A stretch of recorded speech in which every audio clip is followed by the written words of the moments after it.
Anthropic built a vector database into Claude Code. Then they deleted it. What went in its place was Grep, the same text search tool that shipped with Unix in the 70s.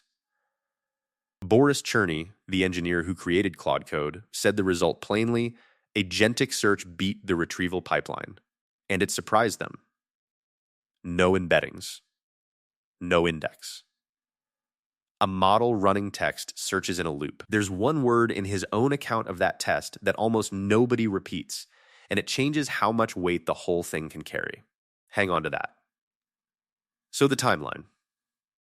Claude Code launched in February of 2025 using Grep and file globbing, which is just matching file names by pattern, to navigate code no vector search anywhere in it. Cherny explained the switch on the Latent Space podcast that May, and again in a Hacker News thread.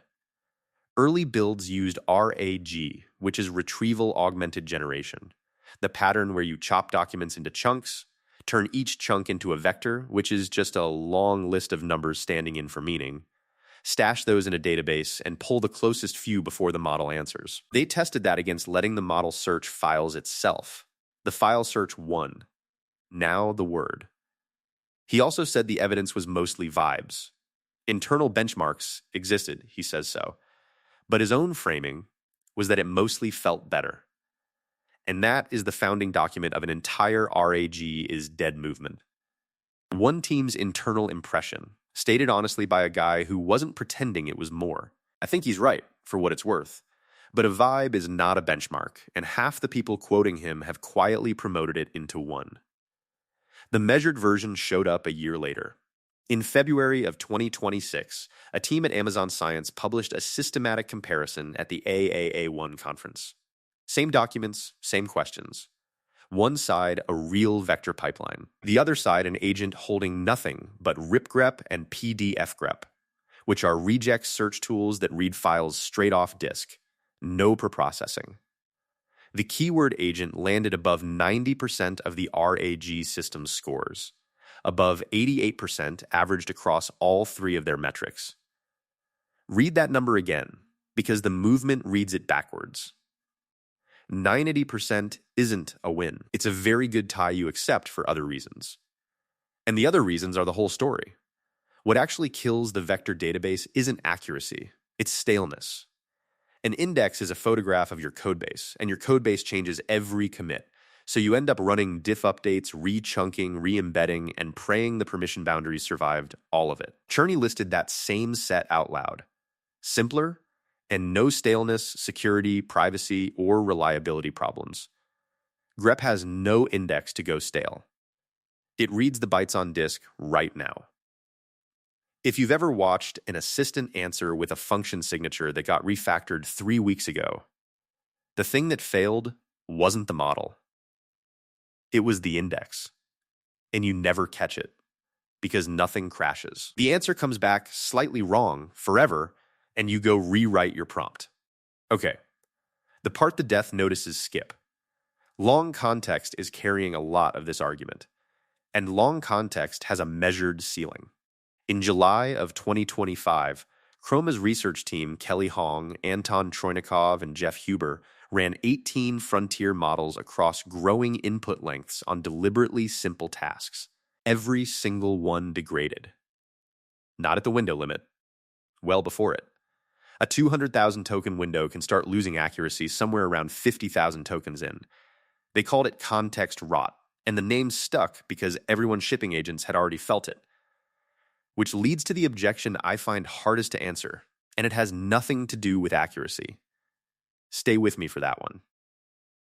On price, an honest update, because this cuts against me. Anthropic killed the long context surcharge.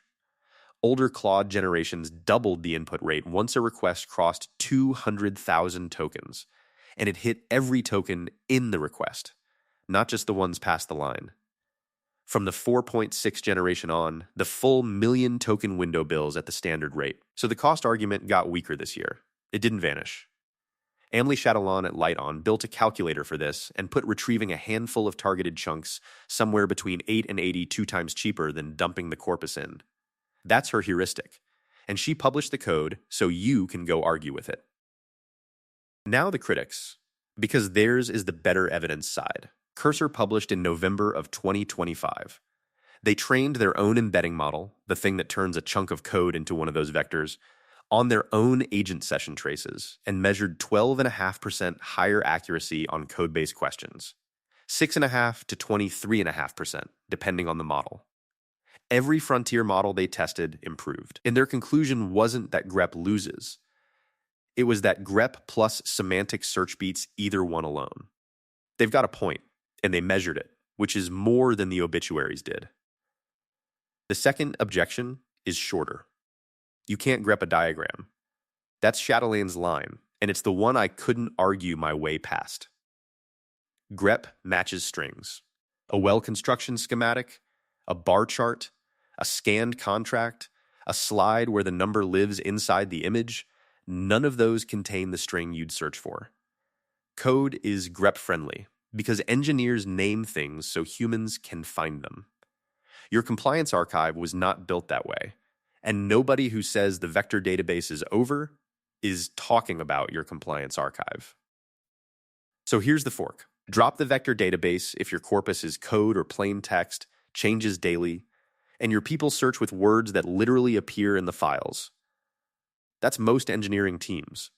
You delete an ingestion pipeline, an embedding bill, a re-index job, and a full copy of your source sitting in somebody else's cloud. Keep retrieval if your corpus is PDFs, images, or diagrams, if it's large and mostly static, or if people ask by concept instead of by keyword. And if you run a support bot over 40,000 scanned documents and you're canceling a vector database contract this week because of a podcast clip, that one isn't your move. You're going to spend the next quarter rebuilding it.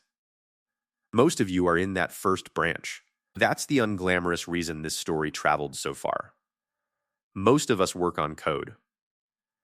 Step back, and it isn't really a fight about retrieval.